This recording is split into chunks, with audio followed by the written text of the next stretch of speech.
கண்டிப்பா யோசிங்க. நம்ம வீட்டுக்குள்ள ஆசீர்வாதங்கள் தடையா இருக்கிறதுக்கு காரணங்கள் என்ன? நம்ம யோசிக்க மாட்டோம்.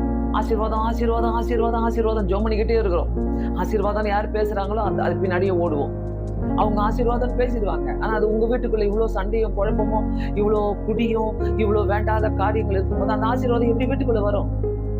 சோ இந்த கெட்ட காரியங்களை மாத்தினாலே ஆசீர்வாதங்கள் ஆட்டோமேட்டிக்கா வீட்டுக்குள்ள வரும்.